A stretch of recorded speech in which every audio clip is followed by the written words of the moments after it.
analyst desk. Thank you so very much, guys. With this victory, we now have our third semi-finalist who's going to be coming in. We're only looking for the fourth place now, which is going to be the matchup after this. But how this game started pretty much had the entire story of the game, honestly, not just talking about the pick and ban phase, but the early tower dive that the casters have mentioned as well. We have mentioned that Riddle Esports sort of need to get their gameplay up, whereas Sorby just needed to get their shot calling straight, and that's pretty much what they did. Mm-hmm. Yeah, and I think we definitely saw that when we were talking about previously, just after the last game. We were talking about that fact that Sorby had good ideas in terms of macro play, but didn't seem to execute on it well. But you can see now in the early game, they get the clean tower dive.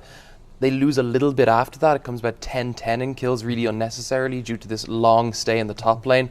And then they pull it back, playing team fights a lot better, aside from that early one in the Dragon, of course. After that, they then take the game, stay in control, keep the tower taking going, and really good map rotations overall.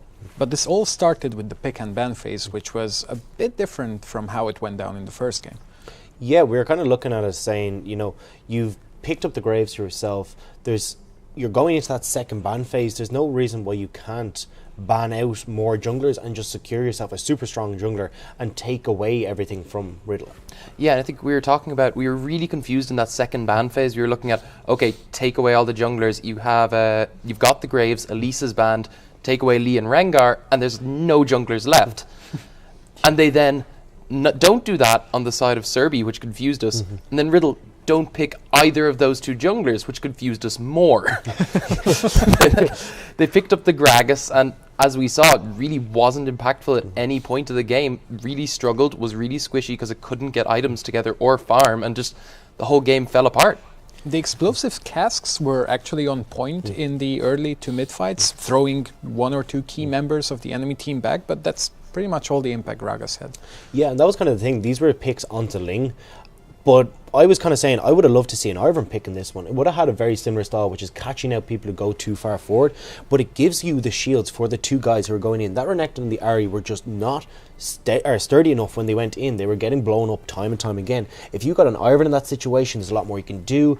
Daisy becomes a nuisance to deal with in these team fights, particularly when you've got an Ashe there who can't really get away. She's got a kite back. There's a lot more that the Ivern can do. But even as we're going into like the later stages of the game, we could kind of see the way the team comps were playing out, and particularly as we're going to jump into this replay for the Dragon, we can see what they're able to do when they don't play their comp right from Sorby, which is where you can see coming into this, Tactics is actually down on the bottom side of the river and he's not in the front line here. And even when they're playing aggressed on, Tactics is still way back. So what ends up happening is that by the time he tries to move forward, Ling gets engaged on the back line, the Graves gets caught out in the front, and this is a very different fight. And that's where we saw the explosive cast really do damage, but they've already lost the fight. And this is something that we wanted to touch on, which was Renekton gets the flank, but also we've seen time and time again they do incredibly well in these tight corridors in the jungle. If they'd actually maneuvered back up into where Ling had flashed over the wall, that becomes a very different fight. Tactics is able to protect the back line from this flanking Renekton, but we didn't see that. They never kind of communicated, right, we got to disengage back up, and then we can use all this AoE and CC that's coming through. The collateral damage was there, the echo stun is there. There's so much that they can do in these tight corridors, but they just never utilize it in that sense. But as we're going to see, we're going to move on to in a little bit, there is another fight that happens up around the Baron Pit where they play it almost to perfection. Yeah, and you're talking about that thin corridor because you get an established front line there, much harder for things like the Renekton to not only get a flank but even get through that Nautilus front line, and as you said, the echo stun as well, because they have to funnel into it. And we actually see later on as well, Graves can put a massive amount of AoE damage. So have a quick look at the replay here where you can see this huge amount of damage coming down really quickly in the AoE. So an okay start for Riddle, but they then follow it into the choke point like we were talking about. So here we go, and immediately you see an attempted pick by Lighter turns into most of his health bar gone. Massive amounts of AoE coming down from the Echo ult as well and the Graves. It means that no one could get through onto the back line, which are perfectly healthy because your front line tanked up everything. Yes, Echoes goes down, but for all of Riddle. Yeah, and that was the thing. Like, Tactics was caught out in that situation, but because they chased into that choke point, Tactics was where he needed to be, which was on that front line, being that beefy guy that he needed to be. And as well, the curtain call wasn't hitting anyone. And Jin at that point was so far away from the fight that he wasn't able to get back in to really deal the damage that he was meant to. And that's kind of what we saw in these team fights in the jungles. It was Tactics when he was on the front line, was able to block up most of the curtain call that was coming through from Jin, but they were still taking the fights anyway. There was not enough damage coming through from Jin, and it wasn't his fault. It was just that they were taking poor fights that just played into the hands of Serbia.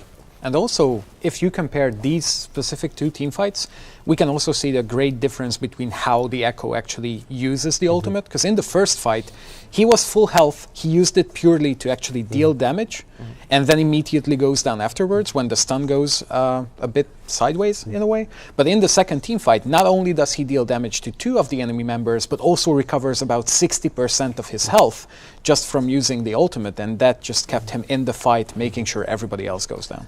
And it's the same with things like the Graves as well, because in the previous fight, everyone's backing away from the Graves, so his Q isn't getting the second proc of it. His ult is at best chase material, but it will knock him the wrong way. And it's just the lack of any CC coming through, because as you mentioned, Tactics was so far back that by the time he could CC anyone, there was no one on his team to deal damage to them. So yeah, just established front line makes it much harder for anyone to get to their back line and for his own back line to deal damage.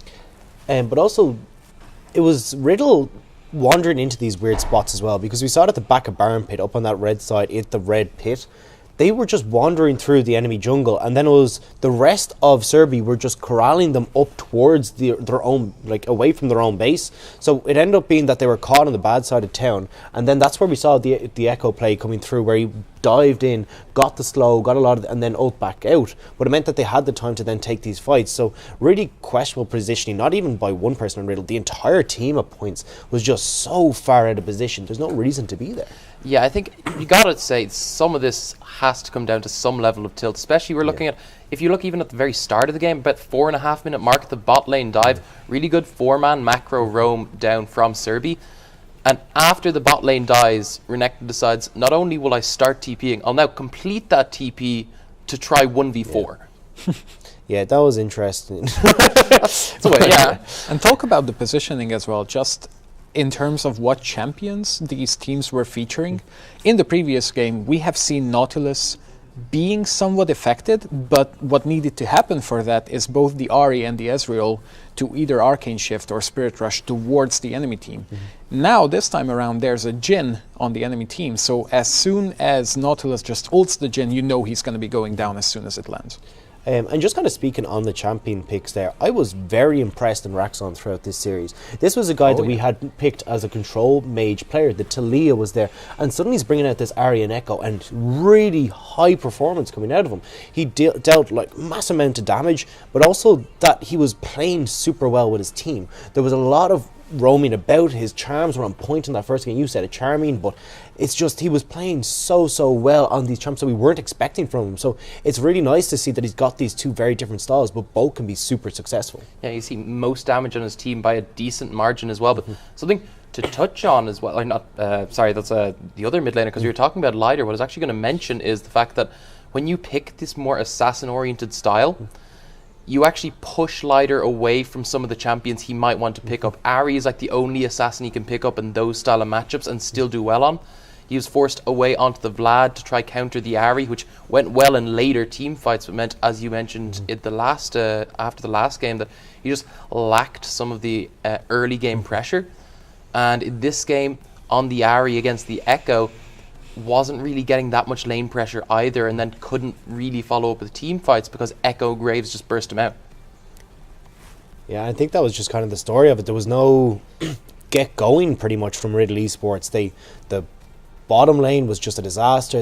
With that TP, they ended up losing in the top lane as well, and then Lider could just never get going. So there was no foothold for them at any point in this game, and I think we got to give it back to Serbia as well, who we were saying about the shot calling. It was just on point throughout this game, and every time they seemed to make a move, apart from one or two slight errors, they just closed us out very cleanly, which is good to see, because we were criticising them before. Even the first game we saw it, they struggled to close out the series. There was a lot of missteps, particularly on the AD carries point of view, and we did see it again with the Gragas cast coming through. But the fact of the matter is, at the end of the day, they closed this out pretty well, and that's what they're going to need to continue to do if they hope to try and win out the next series, because it's going to be tough. Yeah, I think the way I'd put it is, yes, there were missteps, but it was in like a 5-minute window. Beforehand, they were doing quite well. Afterwards, they continued to do well. So if you can just eliminate small little areas like that where, I don't know, maybe their shot callers are having issues or something, but it's just that very small window as they enter the mid-game from the early game. They can solve that. That could be them going through to the finals. Yep. And with that, we're going to be taking a quick break, which should be a bit longer, or just about 10 minutes. And we'll be back with the final game of today, where hopefully we're going to be finding out who is the last team joining for the semifinals, which is going to be happening tomorrow. So we're going to be going for a short break now, and then we'll be